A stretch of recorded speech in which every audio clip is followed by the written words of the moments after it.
Welcome to Walking Radio, a podcast dedicated to amplifying the voices of people on the margins and the front lines. This is a space where lived experience takes center stage, where stories unfold on their own terms, and where conversation happens in motion. In today's episode, we spill the tea with my old friend Rye at his kitchen table in Kingston, Ontario, as we lace up for a multi-day walking adventure through the city. We start by reminiscing about 90s and early 2000s gay Kingston, clearing a path for the rockier limestone trails ahead.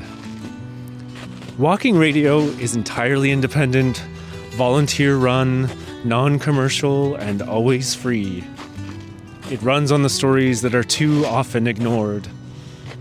And when the terrain gets difficult, we try to stay oriented, guided by trauma-informed practice and consent-driven ways of being. These conversations can get heavy, even when we're holding them with unexpected tenderness and humor. We respect the weight of what's shared and the lived realities of those impacted by similar forces. Listener discretion is strongly advised. We invite you to join us on our walk and to see what new pathways of better understanding we discover together along the way. I'm Patrick Corvin, and this is Walking Radio.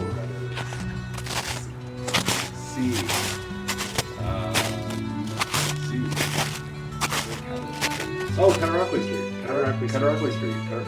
Because there's Cataraqui Woods, where I grew up. Oh, perfect. Thinking Cataraqui in 3, 2, 1. Oh, no. You do it now. Oh, I don't... Yeah, I did. Cataraqui, 3, 2, 1. Perfect. So it's 15. All right. Yeah, so then after I transfer the files over, I can see this, and then I know to put them together. So it's recording. It's recording, yeah. Okay. Yeah, that's perfect. This is good? Yeah, that's great. All right. Excellent. I'm boiling more water. Yeah, more tea. More tea. You want more tea? We've been spilling the tea. You want more tea? Sure. Do you want to spill some tea? Isn't that what we've been doing for the last 3 hours? Yes, that's true. Yes, we've been spilling the tea. Do you want to set the stage? How are you feeling about the chai? It's delicious. It's delicious. Should I add some fresh chai in there? Sure. I'll add some. We'll go fresh. This is probably. Do you want me to hold? Oh yes. That? Hold that. Some tea going. Do you feel the caffeine? I feel the caffeine, but it's not too bad. It's not too bad. I'm used to. Often it seems to be like a milder. Or maybe I just have such a high tolerance. As with many things. The only reason I say that is because this is my second time drinking this chai, and I'm used to. I guess you can say that. Yeah, that's okay. Yeah. I have to get more chai. Mm-hmm. Let's see if I can multitask. Oh well, I can just hold it for you. All right. Yeah. Okay. I'll be like your personal assistant. No, just because I'm used to my herbal teas, my chamomiles, and my peppermints, and I made this one night. I was ready to call it a night and had my bubble bath and my chai tea, and I didn't realize the caffeine. Yeah, hit me. I guess. Wasn't expecting that caffeine rush during my bubble bath. Oh shit! Here we go. It's like a speedball. I was like, I had the lavender oil, the lavender bath salts. I'm like, ready for a calm night. And it was like, then I had the chai tea, and I was like, oh fuck, here we go. And yeah. So, do you want to set the stage of where we are? Maybe I'll set the stage once this is done boiling. Sure, yeah. Because we don't need the background whistling. Oh, the background is nice. That audio texture. Oh, okay. Yeah, that's what Walking Radio is all about. Is not shying away from things that are actually happening in the world. Right? Where are we? We are what I consider to be my sober home. I've referred to this place is my sober home for the last 5.5 years. I call it my sober home because this is the longest, well, it's the longest apartment I've had. Longest I've had a roof over my head. I shouldn't say roof over my head, but this is the longest apartment I've had since, actually, I'm stuck. It's okay. It's okay. I don't know what I'm saying. You don't have to know what you're saying. But yeah, this is like my sober home. I moved in here right when I was sober. And when was that? 5.5 years ago. Wow. So you've been sober 5.5 years? 5.5 years. Holy crap. That's a long time. 1,997 days today. Whoa. I have a day counter on my phone.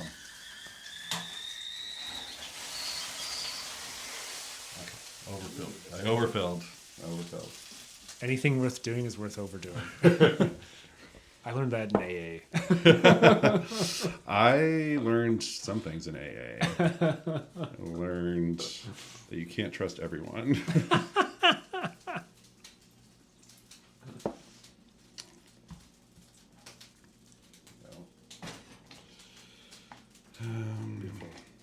Yes, my sober home.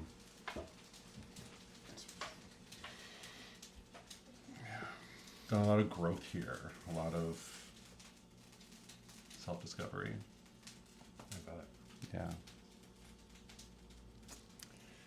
And we're in. Is it okay?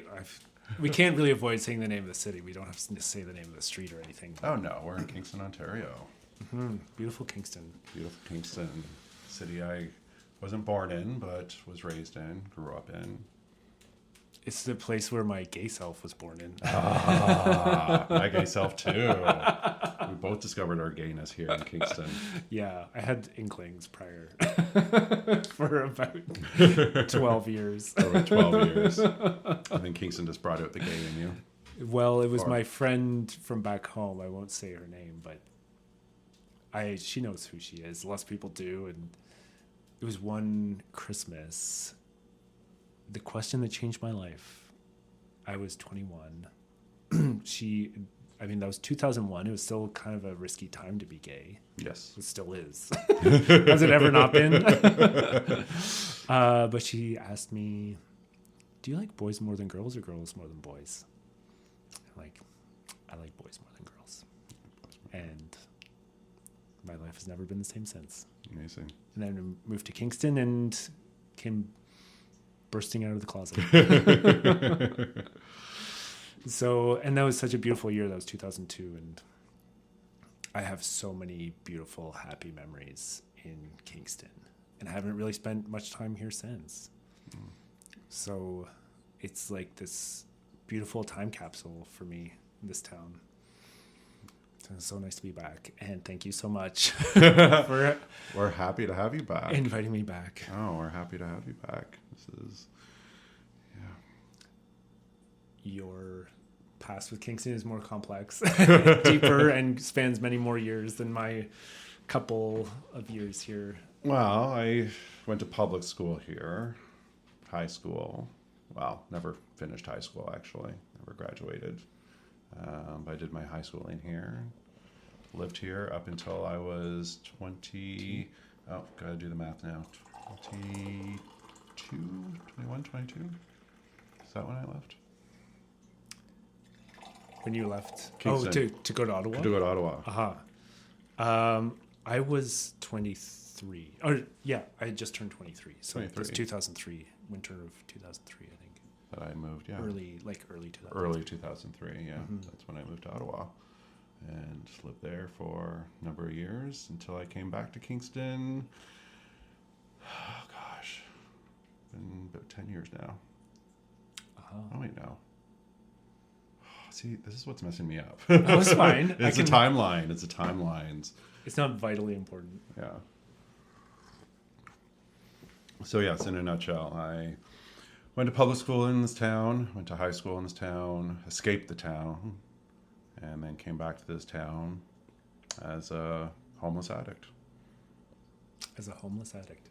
Homeless addict. Would you like to talk about that? Isn't that why we're here? Shall we unpack that? Well, We have 4 days. We have 4 days to talk about that. This is the first in a 27-part mini-series.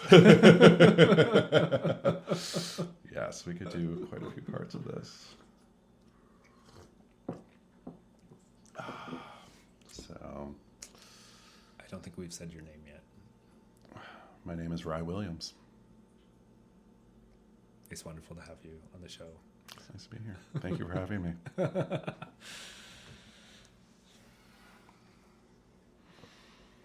So it does feel different once you hold it. Yeah. Yeah. We're talking about the microphones, just to be clear. Yes. The beautiful spatulas. But it does change. It does, like, I don't know. I'll get more freer. In talking. Yeah. It'll come out more better. Oh, yeah. You're doing great. Okay, thanks. I think it takes I've never been interviewed before, so. Oh, it's just like talking.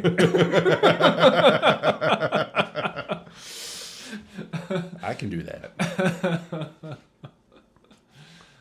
Yeah. I mean, But yeah, yes, we're just chatting. lots of history in this town. Yeah. Lots of history. And the history keeps growing and more, and it's changing. Mm-hmm. And, well, I think we'll leave some mystery to be revealed, but we know each other from 23 years ago, when we were 23. Yes. Oh my God. Wow. Okay. So it's been 23 years and we were 23. Wow. Literally a lifetime ago. Really? It's been a long time. Yeah. We met on the scene. In the gay scene. Yeah. In the Kingston gay bar. Yeah. And haven't seen each other since early 2003. And today is... What on earth is today? February 18th, 2026. 4:54 p.m. Wow. Really? When was the last time we saw each other? It would have been Ottawa. It was Ottawa. Yeah. I had helped you move Yes. to Ottawa. Yes. Yeah, I remember you had to move quite a lot Yes. during the time that we spent together. Yes. And I also really remember like what a hard worker you were. I'm sure that has not changed, but just how like fiercely determined and dedicated you were to your work, and how adaptable you were to like constantly changing difficult situations around you. Still am. Yeah, still Yes. are. Still am. Yeah, it's very evident. Yes. It's gotten harder as you become As we alive. get older. Well, not even just with that, with just, all these other obstacles that have come up since then. Like, yeah.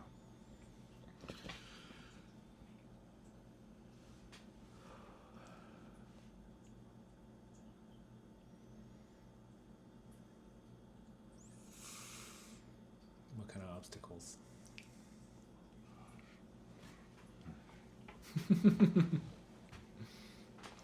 Keep in mind, we can pause at any time. Yeah. Yeah. Well, you still edit and everything too, so it's not like you're gonna Yeah. post this part right now, or might. maybe you will. Yeah. Obstacles. That's probably a bit too broad. We faced a lot of obstacles. Well, I mean, We could go back to every day's an obstacle, really. Yeah. I mean, even having to walk from my home to work is an obstacle because I don't know who I'm going to run into. I don't know. There's so many different aspects of my past here in this town. I have my high school, my public school. I have the homeless situation. I have the addiction situation. I have my current situation, which, has been working in number one fine dining restaurant here in Kingston, which is still shocking to me that I am employed there, considering Society doesn't usually accept the homeless and the addicts to run a high-end restaurant. Usually not the first people on their list when they're choosing applicants. But was it that restaurant that you also had a prior experience with when you were homeless? Or was that a different restaurant? A different restaurant. I've had experience with lots of restaurants here in Kingston.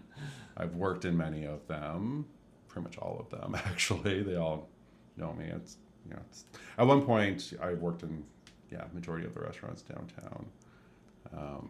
What experience? What were you? I think about? I was remembering there was a time you had like when you were. Is this a garbage can? I can't remember. There might have been a couple. I might be kind of mixing them up. So all right, you can clarify. Okay. I think I remember you're talking about like you're having like a rough night. You went into the front room or something, and you were in crisis. Maybe not. Or was there an incident with a dumpster or trash? Oh, there's always an incident. When you're homeless, there's always an incident with trash and a dumpster. I mean, that's just a given. I mean, if you don't have experience with a trash can or a dumpster, jeez. Were you saying that there was? I feel like, forgive me because I might be misremembering, but there's a restaurant where you ended up working in the restaurant that you used to rifle through the garbage. Okay, so yes, this is, well, not the restaurant that I work at, but it's just the envision of, so I had a routine for a while, which was collecting cigarette butts and collecting leftovers at downtown Kingston. Mm-hmm. So around 2 a.m., it was always a good time around 2 a.m. to collect cigarette butts or full cigarettes, or even find nice stuff in top of the garbage can, so you don't have to rifle through. Right. Is that because like the bars are coming out? People are coming out with their take-out containers and from the restaurants, and they just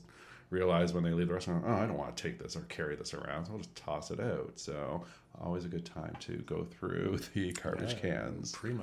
Yeah, you can get some good stuff. Like, get a steak dinner, chicken parmesan. Whoa. Oh, yes. I remember chicken wing night. I was very excited one night.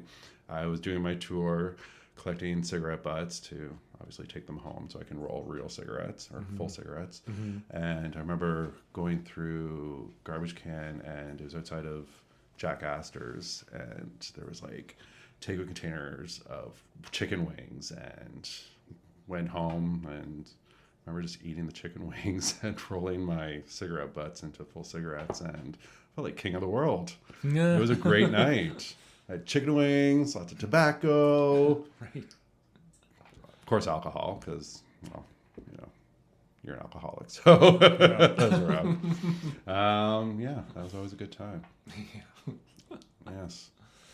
But it still amazed me that, I used to eat out of the garbage cans from these restaurants, and I relied on the restaurants, and then I started managing the restaurants. I feel like I'm going to want to say that again in better wording. No, it's great. But, yeah, I remember that night. It was a good night, chicken wing night.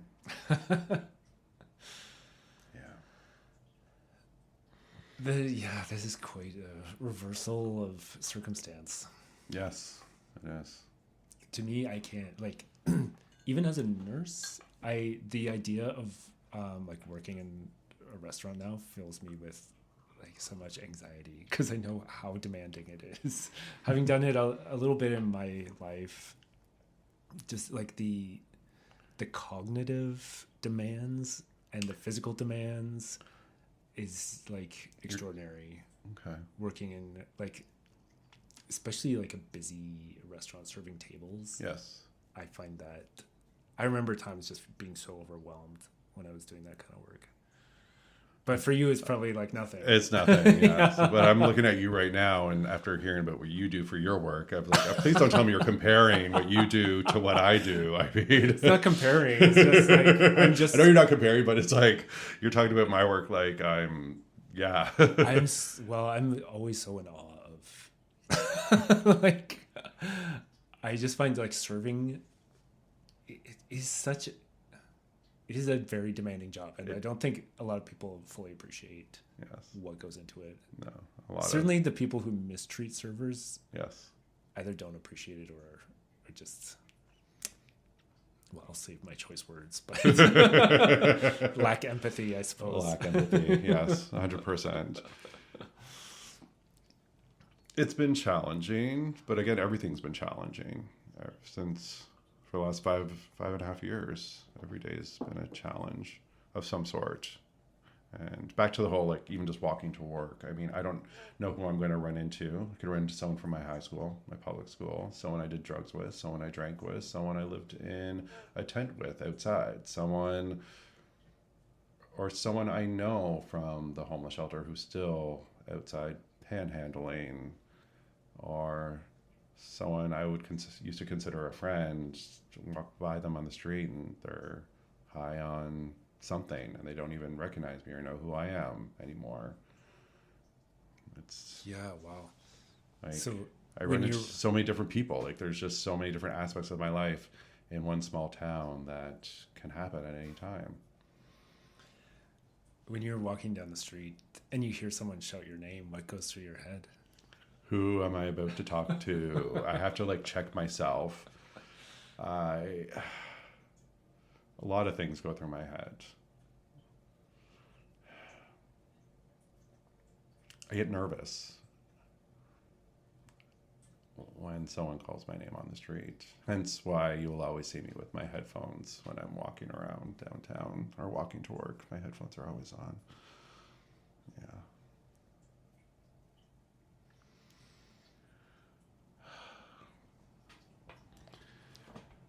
What are some of the things that you love about Kingston? If there's any left. I know after you spend a lot of time in one place, resentments can build. Things I love. Okay, so in the last 5.5 years, the new friends that I've made, the new people in my life. I love the farmers market. Farmers market brings me so much joy. Being able to see the friendly faces that of people that I've been able to, the new faces, the new friends that I've made, seeing them.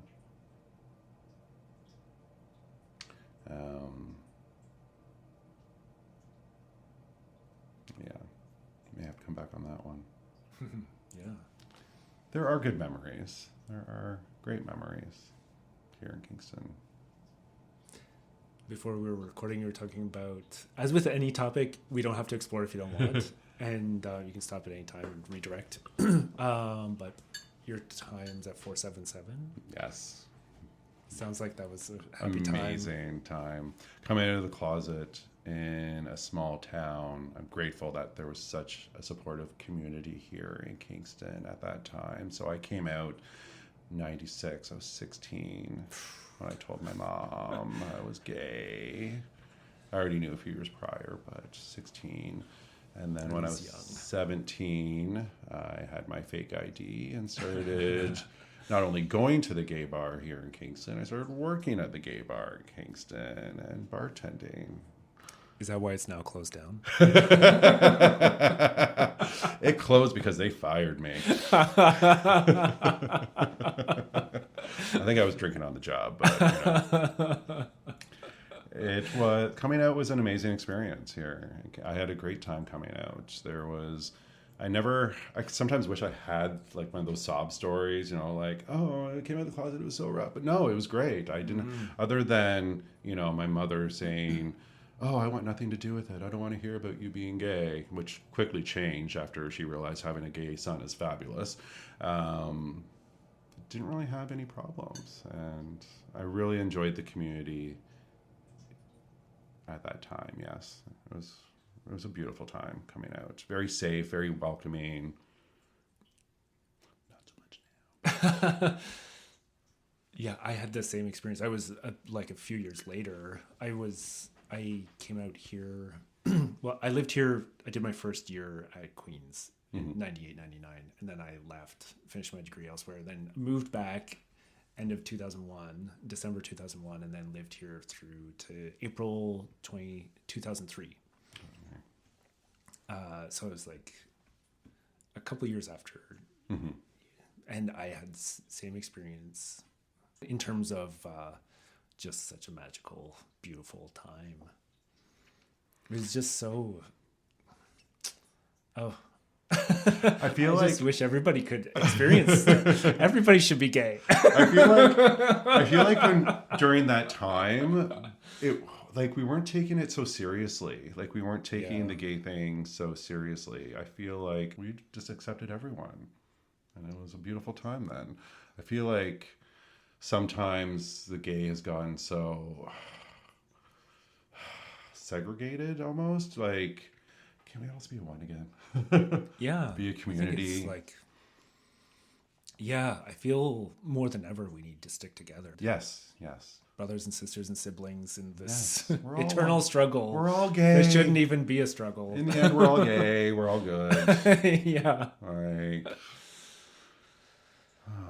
Yeah, I do really recall just a strong sense of community there. And this, like, what I really loved about that time was just how rebellious it felt. Like, it really felt like, even still in 2002, it was just kind of on the cusp of mainstream acceptance, I think. Mm-hmm. It was still dangerous and edgy, and it felt like we were part of this really beautiful, amazing club. Yeah, because we were such a small community, we had no other choice but to stick together. I remember there were so many times I'd get a call or a text or something being like, "Oh, come to the bar tonight. It's Chris's birthday." Like, "Oh, gay Chris's birthday," and everyone would just show up. Like, it didn't like, we would support everything, and it's just like we knew, I'd be like, "Oh, it's someone's birthday. Oh, everyone's here, and we're all celebrating this person's birthday." Yeah. I remember feeling at that time, I'd love to hear your thoughts on this, because I also don't know how historically accurate this is, or it's something I'd like to explore a bit more. Is at the time, I really felt like the reason it was such a small community was because acceptance still really wasn't widespread, and there's so many people in the closet. And that we were the lucky few who came out of the closet. Yes. But now when I look back, I realize, well, before I say this, I also felt like it's like the gay community across Canada was so small that we would talk to people and like, "Oh, do you know like Chris in Vancouver?" Like, gay gay Chris. Yeah, hangs out with Derek and Rick. Yes, of course, gay Chris and Grey Derek. Yeah, we know them. Yeah. I mean, that's not a thing now because it's just like so. There's just so many more of us. But I feel like at what I perceived at the time to be just like a bit of a select club who were lucky enough and brave enough to come out of the closet, I realize now in hindsight it was probably because so many of us had been wiped out from AIDS. Yes. That when I arrived, it was just kind of in the wake of mass fatality across the community. Yeah. It's something that really hadn't dawned on me until, well, really like volunteering at Wendicay is when I started to really think about it in those terms. Yeah. I don't know, in terms of statistics, I don't know how correct that view is, but certainly it was a massive factor. Yes. Yeah. And I kind of wonder too if that was part of why we had this like just innate sense of solidarity with one another. Yes. Of like we have like our connection to each other is our survival. We needed each other. Yeah. Like we definitely needed each other. It was being a small community. Here's one for you. So you left Kingston with the small gay community, and then you went to Toronto. Yeah. With a very large gay community. How was that transitioning? How was that transition for you? It was a little different for me because I ended up studying theater there. So I like You're already around quickly, lots of gays. yeah, and it was quickly like this very insular, small community. There was like we really didn't have time or like ability to associate with many people outside of our school. So yeah, my situation was really unique in that regard. Yeah. Yeah. So I don't know. Now I feel, I live in Toronto again, and well, it's just not even the same. It's just not even the same universe anymore. No, it's totally different. I was going to say, because even the gay but- community in Kingston doesn't feel the same as it did back then. Yeah. Like it's not as close and as a, like I'm not getting phone calls to come celebrate gay Chris's birthday. Yeah. You know, when the whole community shows up, that doesn't really happen anymore. Yeah. Which is kind of unfortunate. I really, really strongly remember this was even like prior to the apps existing, but like just Craigslist existing, like which was like going way back. We don't need to talk about Craigslist. I actually met an Ottawa boyfriend on Craigslist. Yeah, for young gays born after 2000. We don't need to get into the details of this one.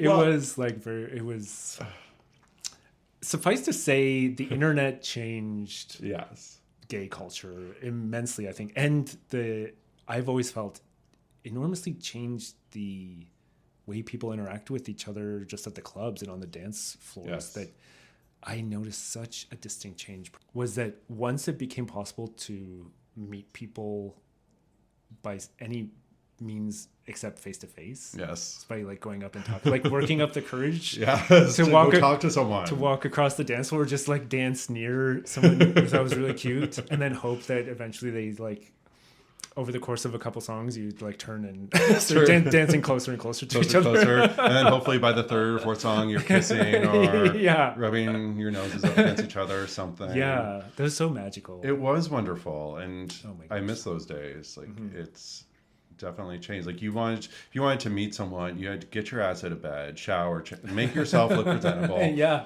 Go to the bar and work up the courage to have those conversations with someone. Yeah. And by any means necessary, even if you have to start a conversation off by pretending you're a private investigator or something. That sounds ludicrous. I mean, some people do that. But you do, Weirdos. But you were still face to face, and you got to learn the person and learn about them and learn their mannerisms and who they are. At least get a sense of, at least by the fourth song, dancing with them, you get a feeling of a connection or a chemistry. Yeah. Whereas now it's all on an app. I look at my phone.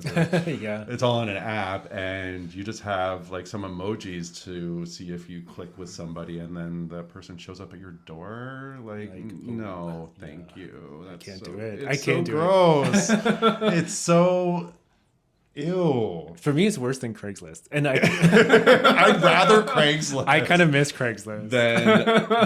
Right? Or like even the missed connections section. Oh my gosh, I used to read those all the time. I would always. I was just hoping that, like, it would be me. Like someone would be describe me, and yes, they never did. But I would run home, not run home, but like I'd go home after grocery shopping. And yes, I'd be like, did he post? I made googly eyes with the guy in the produce section. Let me check this connection. Let's see if he posted anything. Did he post anything? I would never something? I would never post anything. I would never post anything, but I assume everybody else would.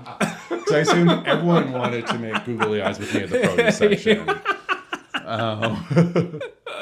But now it's so impersonable, and even the idea of hooking up with someone on an app is appalling to me. It scares me, and I have this conversation with my friends, and they think I'm crazy because I'm a bad gay. And I'm a bad gay too. I almost feel like we're reenacting some of your last podcasts that you were talking about, going over some territory Eric and I covered. And no, I'm not reading a script from your last podcast, but it's very refreshing to hear that on your last podcast. Oh, that's neat. Yes, and I'm not here to trash Grindr or anything, but no, but it's not for everybody. But there was a time before it. There was a time before. Well, don't get me wrong, Grindr was very handy, but now I'd rather my hand than the handy app. But no, it's like my besties, they kind of consider me a bad gay because I don't do the... I'm a terrible gay. I'm awful. I'm so bad. I mean, I'm wearing a gray hoodie. I mean, this was me getting dressed up for you today. This is... And I changed 5 times, and I was still like, all right, whatever. It's a T-shirt at this point. But no, I can't. No, it's so impersonable to just have someone show up at your door. It is scary. It is scary too. I mean, have we not seen Monster, the Jeffrey Dahmer? Like, it was on Netflix, people. Come on. Have we not seen that? Have we not learned? Yeah. And the fact that there was someone wasn't there someone in Toronto? Oh God, yeah. Recently, I don't even want to go there. That's like that frightens. Let's not go down that path. But what frightens me even more is someone showing up, expecting the sex and having the worst personality, or someone I just can't stand. Yeah, the chemistry's not there. The chemistry's not there. You're not attracted to you. Your pictures don't look like you said, and it's just not going to work. But now I'm forced to have sex with this person. You're not forced because they don't have to, because they took that 4-minute walk. Yes, exactly. That's my problem. Is like I feel like I'm too polite to say no. Like, how do you like, say? I went to all this how do you say like, hi? Can you go? Yeah. I don't want you on this. Like, I really am not interested. I'm sure you're beautiful to someone. I'm sure you really are, and I'm sure you can make really good hummus, but not as good as mine. But you need to. Is that a sex thing? It could be. But even then, now in this age, I feel like we're getting to the... Okay, but even now in this age, it's like, how do you even approach someone now or talk to someone? Or do you... Yeah. Like... Yeah. Because now, like... It's like... I do miss the days of even, like, not just in the gay community, but in society in general. It was normal to strike up conversation with people. Like, if you were on the bus or the train... Because nobody had phones in their pocket. They didn't have these like distraction machines on them at all times. Unless you had a newspaper, you were in it for the long haul. you were most likely going to talk to somebody, and it was beautiful. It was beautiful, and you don't have that anymore. It's very unfortunate. Yeah, and I mean, it gay bars to me occasionally, but not like in the old days. I am at that point where, yes, I tell people at work, staff at work, I almost want to start off every conversation with, gather around, children. Yes. Let me tell you a story that happened before the internet and before cell phones. Yeah. Yeah. Yes. But no, definitely a bad gay here. Yeah, I have always been a bad gay. You probably recall from 2003. I just never... It was fine, though. I'm happy to be the kind of gay I am. I'm not complaining about myself, so... Yeah. As we... Yeah. Well, I can never keep up with, like, what music I'm supposed to like. I'm always 10 years behind, and I can never keep up with like what clothes I'm supposed to wear or how I'm supposed to wear my hair or anything like that. But I'm okay with that. I'm fine with. I just do what feels right and what looks good, and people still tolerated me. I mean, people say they like me, so I'm all right with that.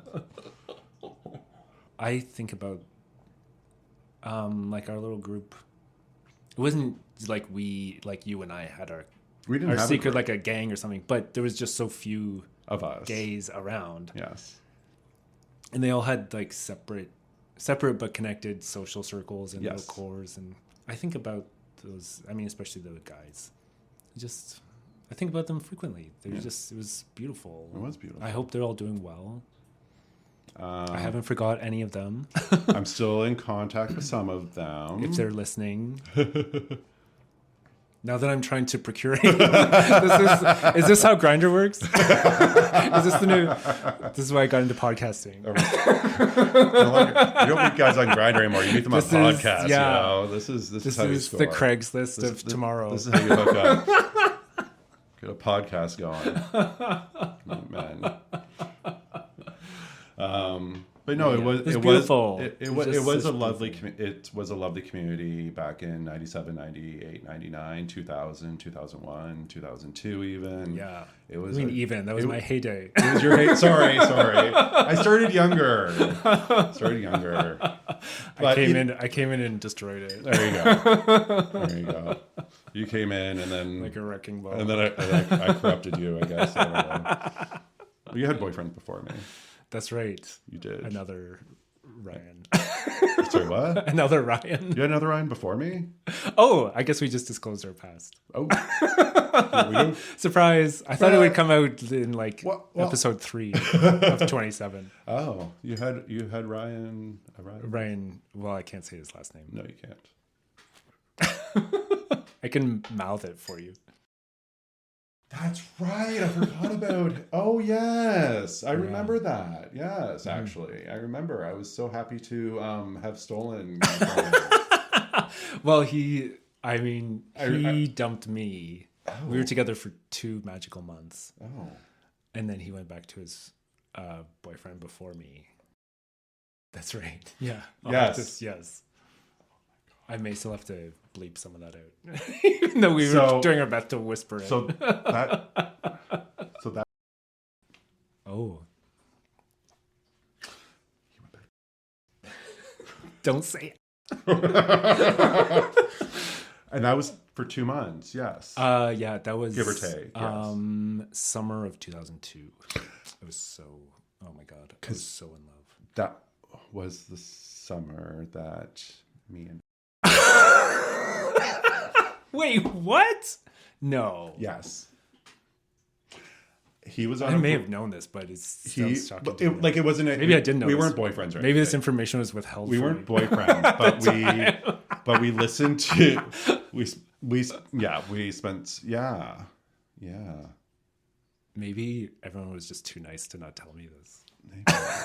But you know what? There was a lot of that, though. There was a lot of that going around. There was a lot of that going around. I mean, small community.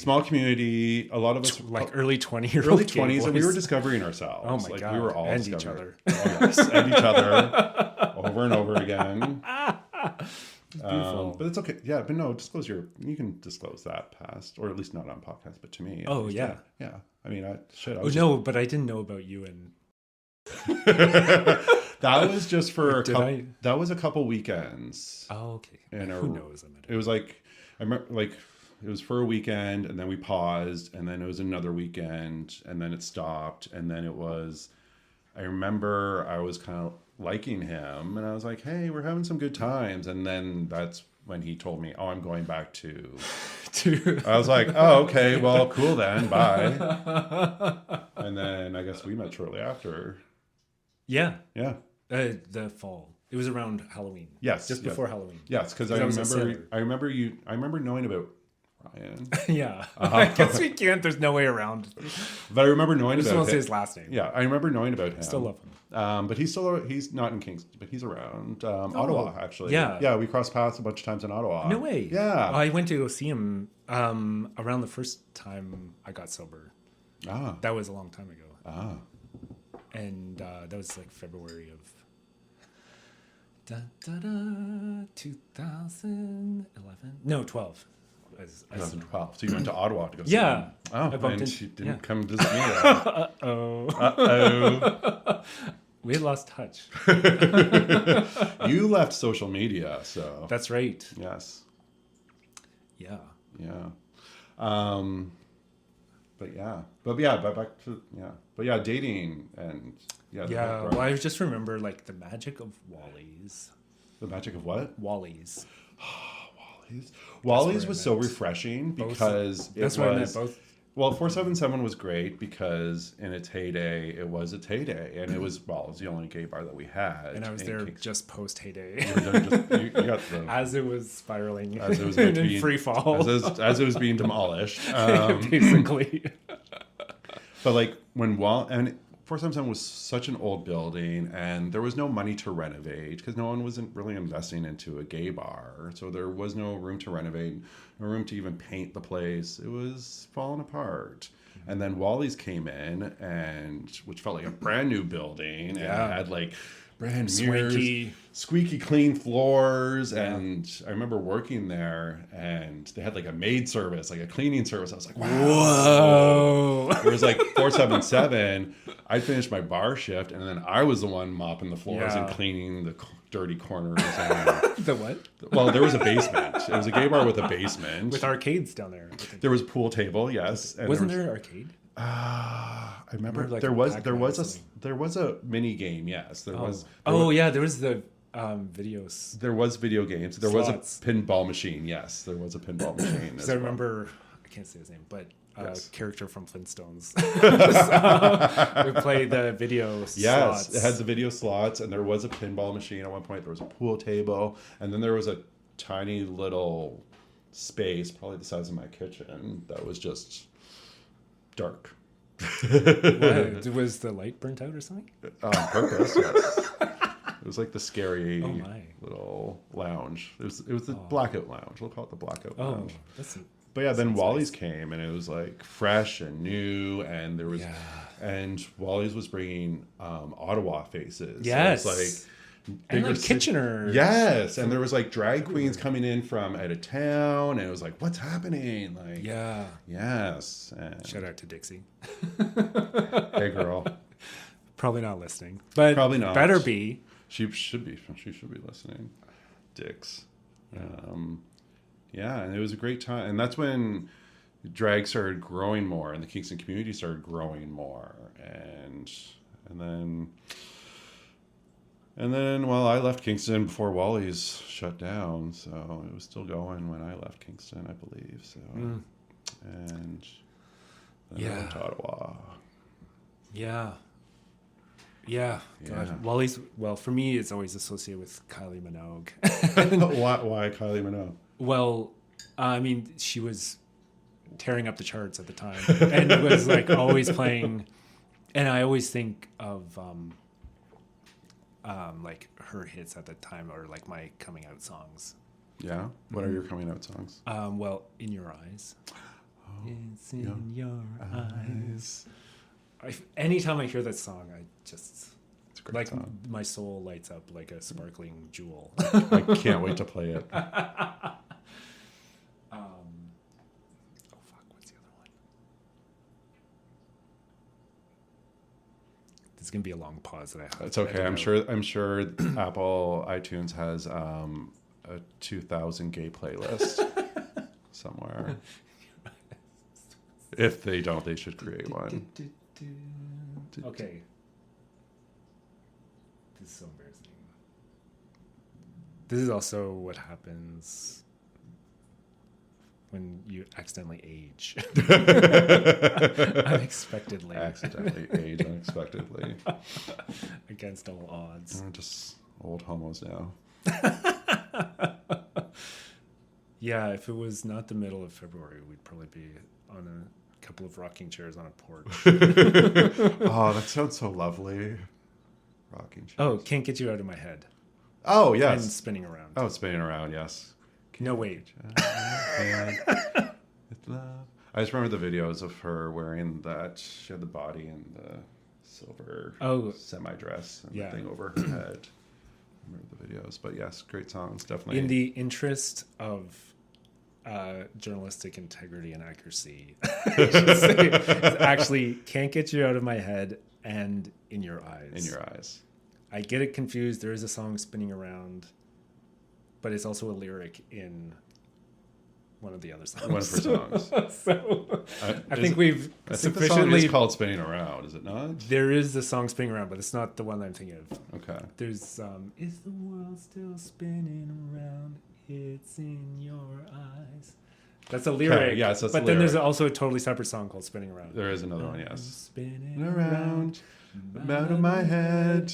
Da, da, Da, da, da, da, da, da, da, da, da, da, da. Yeah. I'm Not that one. Spinning around, Yeah. out of my head. Yeah. Yeah. I get it. Yeah. Yeah. I know that one. Yeah. Yep. Yes. But it was a good time. We were, I don't know, I was less scared to meet people. It was easier to meet people. Totally. And There's an ease about it, I think. There was an ease about it. And rejection was so much easier too, because, you know, you would get, if, you know, you didn't make that connection, you got rejected right then and there. And it's like, oh, okay, true. move on. Yeah. But now I find like getting rejected on Grindr would be even worse. Like, Yeah. I wouldn't want to be that person who showed up to someone's door and then got looked up and down and be like, oh, no thanks. Yeah. Yeah. Like, imagine being the person on the other side. Like, we talked about how I would not be happy if the wrong package showed up at my door. What if I was the wrong I have been the wrong package. Yeah. I have been rejected. Yeah, we all have been. Yeah. Yeah, it doesn't feel good. No. And it's like there's nothing in our evolutionary past to prepare us for that. Like there's no hardwiring in our brains. No. Like it's a like, very new phenomenon. yes, I remember. Maybe if you would see like an oil painting in the past, or like, or what's that quote from the movie Clueless? Oh, she's a total Monet. Do you know that? I'm a bit clueless myself. Well, you know the movie Clueless, obviously. Yes, Alicia but not very well. To be honest. She's referring to someone. It's like, oh, she's a total Monet. What do you mean a Monet? Oh, from far away it looks really great, but then up close it's just a big old mess. I don't want to be a Monet. Relate to that at various points in my life. But I do remember one time, it was after I first moved to Kingston, and I was supposed to meet up with someone on Grindr, and I was living with my parents at the time, and I went to the corner store to meet the guy I was talking to on Grindr. And in all fairness, I was a drunken mess at the time. Sure. And I remember standing outside the convenience store on Grindr and doing the whole, I'll be there in 30 seconds. And I'm like, I'm standing outside waiting.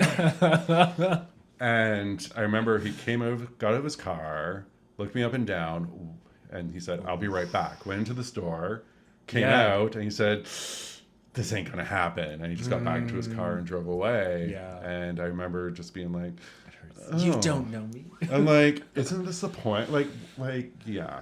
It was, yeah, it hurt. It does hurt. Yeah. We shouldn't, I feel like. I don't want to be we should just not do this to each other. No, but we do. I don't. Not us personally much anymore. I don't. Well, I just can't. I'm not. I don't want to shame anyone who does. No, I mean, my heart can't take it. My heart really can't. I had a bad Grindr experience over a few months ago, and it was heartbreaking. And yeah, we'll have to go off the record on that one. Whoa. Was there crime involved? Crime? No. I never committed any crimes on Grindr. Oh. I don't think so. No.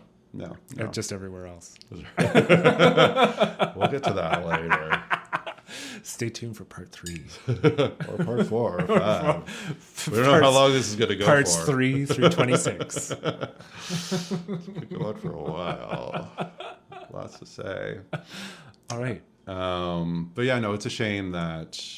I personally just think it's a shame that it's come to that we... You know, this is the dating world that we're in now. Yeah.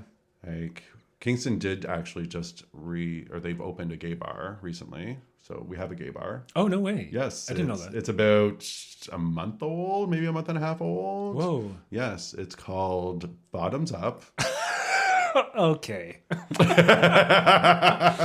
That's a little on the nose. Yeah. I have not been. I have yet to go to... Usually they go for something a little more subtle. Well, you know, after Wally's... Like a little more coded. After Wally's, Kingston did open a gay bar called Chez Fufu. That I can get behind. I wish I was making that up, but...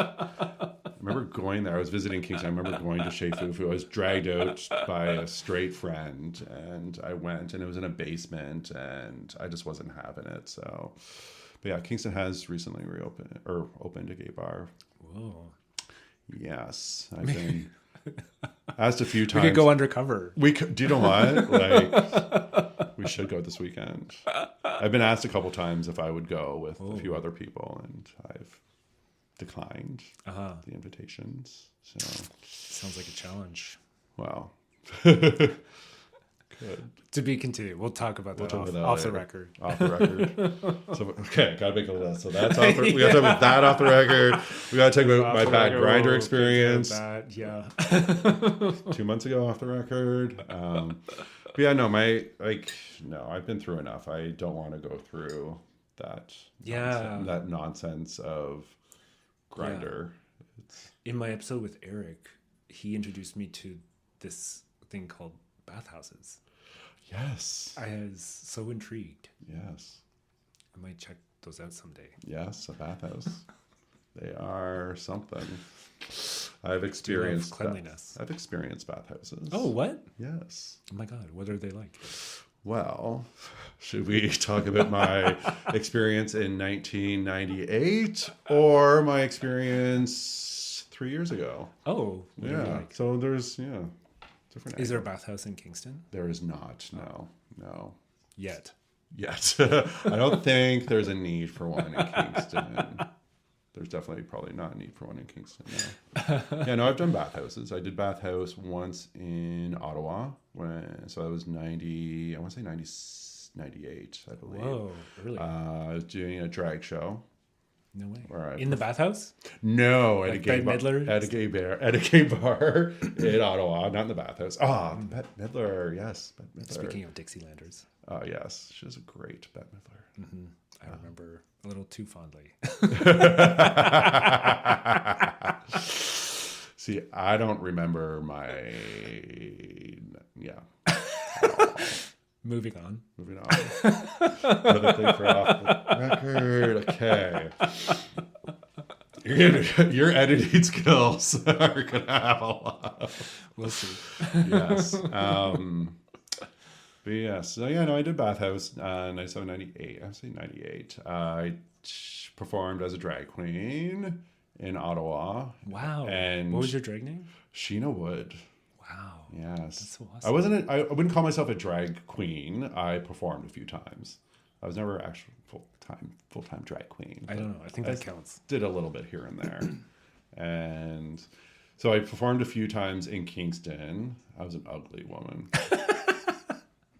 But performed a few times in Kingston, and then the Kingston Queens, the real drag queens, the real queens, they were doing a show in Ottawa, and they asked me to tag along, and I said, why not? So I went to Ottawa, and the plan was to do the show, and then we were going to stay at the bathhouse after.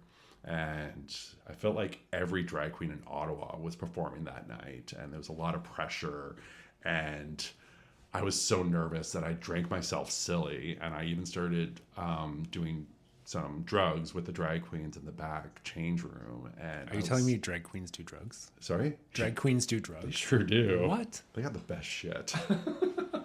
That's where I would go for my cocaine, is drag queens. Drag queens? Huh. Yes. Good heavens. I'm learning so much. If you want the good cocaine, you go to a drag queen. Wow. Yeah. Well, not all the drag queens. Some of them are a little shady. Like Dixie. Yeah. From there, and then we stayed in the bathhouse, and actually I went to the bathhouse for a couple hours, but I ended up leaving because the drag queens were having an after party, and they came and collected me, and I went to the after party. Wow. And partied with drag queens until dawn. And you were how old in 90? 18. So I was doing cocaine and drinking and doing other drugs. Actually, there was a mystery pill that night as well that I took. Ooh. I remember taking a mystery pill. I had a horrible performance because I had no idea who I was. Oh, no. But it was still good times. And so, so I went to the bathhouse for a few hours, but then ended up going to the after party with the drag queens. Whoa. Because it was more appealing than the bathhouse itself. You don't have to answer this, but when did you first try drugs? When did I what? First try drugs. Oh. So I was in grade 7. So how old are you in grade 7? You're 14, 15? No. 13? You're much younger. Shit. Grade 7 is like preteen. Preteen. So 11, 12. So, acid, LSD. Thank you for joining us for this episode of Walking Radio. Walking Radio is entirely independent, volunteer-run, non-commercial, always free, and is powered by the stories that are too often ignored. I'm Patrick Corvin. Please join us again on our next episode with radio that listens and stories that move.